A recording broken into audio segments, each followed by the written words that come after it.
एक माणूस साप चावल्याने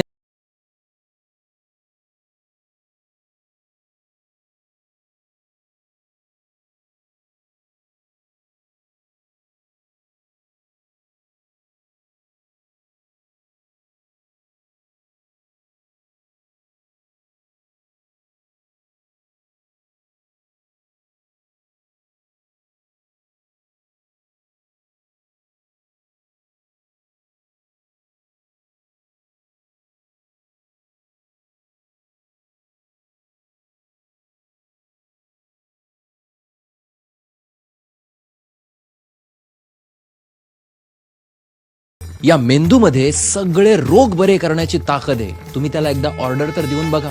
औषध तो आपोआप तयार करेल. तुमचं औषध तुमच्या विचारांमध्ये दडलंय. एकदा त्याला सांगून तर बघा की यार मी बरा झालोय आणि आता मला माझ्या फॅमिली सोबत टाइम स्पेंड करायचा, मला ज्या ज्या गोष्टी करायच्या राहिल्यात आयुष्यात त्या सगळ्या गोष्टी करायच्या. मग बघा चमत्कार. एक दिवस तुम्ही स्वतः मला कमेंट करून सांगा. हा व्हिडिओ त्या प्रत्येक गरजूला पाठवा. कदाचित या व्हिडिओमुळे त्याच्यामध्ये एक वेगळी ऊर्जा येईल आणि त्याच्या आयुष्यासाठी एक नवी जीवन संजीवनी मिळेल. शेअर नक्की करा.